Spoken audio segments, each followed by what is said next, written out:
बागेश्वर धाम पीठाधीश्वर पंडित धीरेन्द्र शास्त्री जी की 5 दिवसीय कथा के अंतिम दिन उमड़ा आस्था व भक्ति का संगम। भारत का अन्न खाकर पाकिस्तान की बात करने वाले भूतों को भगाते हैं बागेश्वर धाम सरकार। बागेश्वर धाम पीठाधीश्वर ने 5 दिवसीय हनुमान कथा के अंतिम दिन सुनाई हनुमान जी की महिमा।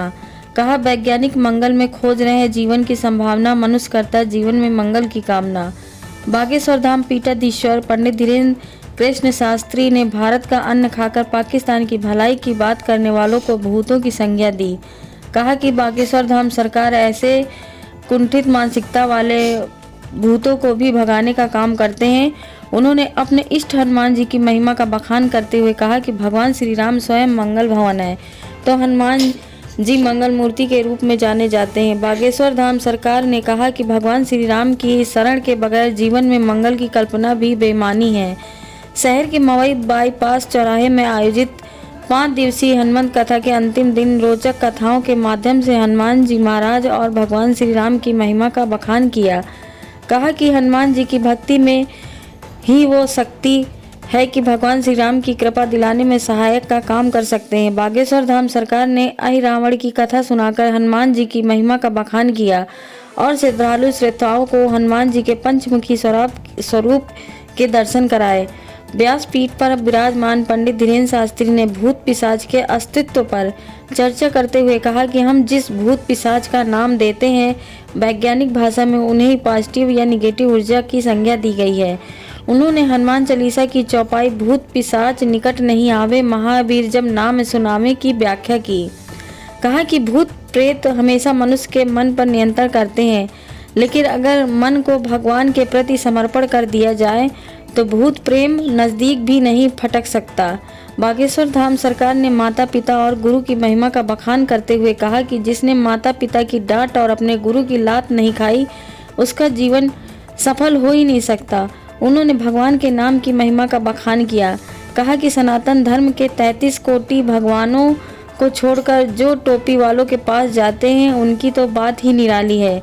उन्होंने बांदा वालों को 15 फरवरी को बागेश्वर धाम गढ़ा छतरपुर में आयोजित होने वाले कन्या विवाह महोत्सव में शामिल होने का निमंत्रण दिया। बताया कि बागेश्वर बालाजी की कृपा से हिंदुओं से मिले चढ़ावे की धनराशि से वह अपना मकान या मंदिर नहीं बनाते, बल्कि गरीबों की बेटियों का घर बसाने का काम करते हैं। बताया कि 3 सैकड़ा से अधिक कन्याओं के विवाह में करीब 1 सैकड़ा आदिवासी परिवार की बेटियां भी शामिल हैं। बागेश्वर धाम पीठाधीश्वर ने बागेश्वर बालाजी के मंत्रों के जरिए सभी श्रद्धालुओं की सामूहिक अर्जी लगवाई और बालाजी से मनोकामनाएं पूरी होने का आशीर्वाद मांगा। अंत में बागेश्वर धाम सरकार ने मंच से ही हनुमान चालीसा का सामूहिक पाठ कराया। बागेश्वर धाम पीठाधीश्वर पंडित धीरेन्द्र शास्त्री ने 5 दिवसीय हनुमान कथा के विराम दिवस पर जहां हनुमान जी की महिमा का बखान किया, वहीं बांदा को छोटी काशी और केन नदी की छोटी गंगा की संज्ञा दे डाली। कहा कि बांदा के लोगों की भक्ति की जितनी सराहना की जाए वो कम ही साबित होगी। उन्होंने रोचक कथाओं के माध्यम से श्रद्धालुओं श्रोताओं के साथ हास्य विनोद भी किया। कहा कि बांदा में हमारा भी मन लग गया। करीब 8 लाख से ज़्यादा लोगों ने एक दिन में कथा का रसपान किया। कहा कि बांदा के लोग टेढ़े मेढ़े नहीं, एकदम सीधे साधे चलना पसंद करते हैं। बांदा को चावल संकटमोचन विंध्यवासिनी की नगरी बताते हुए कहा कि यहाँ के लोगों का दिल बहुत बड़ा है। उन्होंने जल्दी ही पुनः बांदा आने का भरोसा दिया और सभी श्रद्धालुओं श्रोताओं पर भगवान की कृपा बने रहने का आशीर्वाद दिया। उन्होंने कथा आयोजक बुंदेलखंड यूथ फाउंडेशन के संस्थापक प्रवीण सिंह की जमकर सराहना की। आइए देखिए पूरी खबर।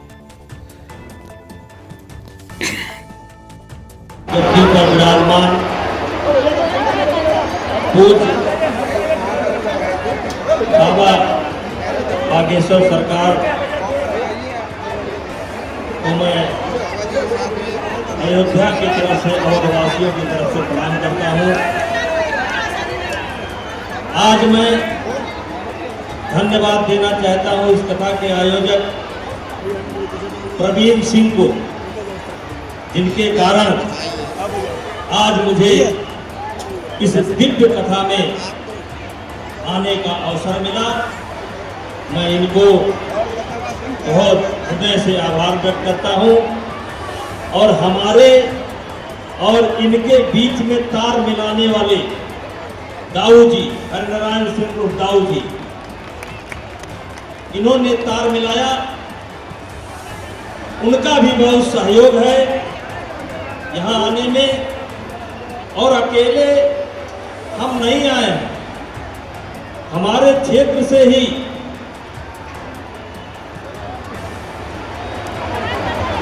अभय सिंह अयोध्या से विधायक हैं, आज वो भी आए हैं।